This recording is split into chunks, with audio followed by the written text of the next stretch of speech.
नाशिक जिल्ह्यामध्ये यंदा दुष्काळाची भीषण परिस्थिती आहे। मी सध्या गिरणारे गावामध्ये आहे आणि या ठिकाणी कश्यपी धरणाच्या मागच्या बाजूला झिरपणाऱ्या पाण्यामधून महिला आपलं पाणी भरतायत। पहाटेपासूनच महिलांची या ठिकाणी गर्दी होते। जे धरणातनं दगडादुगडांमधनं झिरपणारं पाणी आहे ते पाणी आपल्या हांड्यांमध्ये भरून या महिला 2-2, 3-3 हांडे आपल्या डोक्यावर घेऊन आपल्या घरी परततायत। वर्षानुवर्ष हीच परिस्थिती आहे। लोकप्रतिनिधी आश्वासनं देतात, जलजीवन मिशनचं कामं अर्धवट आहेत।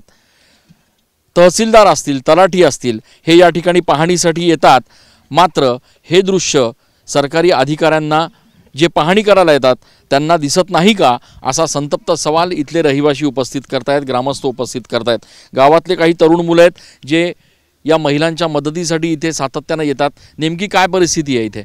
सर, इथं खूप वर्षापासून आहे ना, या झऱ्यामधून पाणी सगळे लोक प्यायला नेत आहेत। विहिरी बांधून ठेवल्या आहेत, पण विहिरीतून पाणीच वरती गावामध्ये पोहोचत नाही। किती वर्षापासून ही परिस्थिती? खूप वर्ष झाली सर। पण मग ज्यावेळेला सरकारी अधिकारी येतात इथे पाहणी करतात, आकडेवारी घेतात, त्यावेळेला त्यांना लक्षात येत नाही का? आज सरकारी अधिकारी पाहून गेल्यानंतर आश्वासनं देऊन ते कोणत्याही प्रकारचा बदल घडून आणत नाही आणि वर्षानुवर्ष आमच्या आयाबायांना हे पाणी पिवावं लागतं, खडूळ पाणी।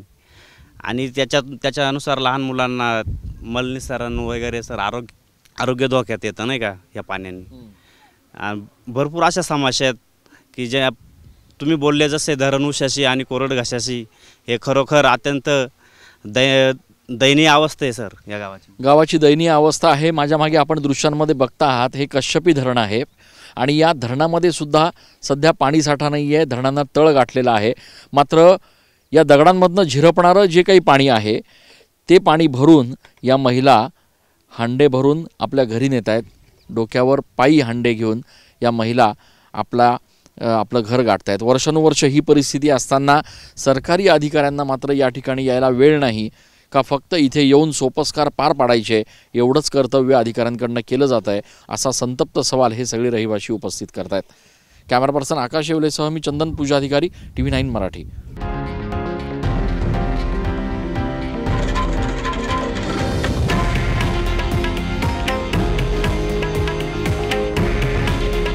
हे आहे देशातील नंबर 1 न्यूज नेटवर्क आणि आपण पाहत आहात TV9 मराठी। काळजी तुमची, हित महाराष्ट्राचं।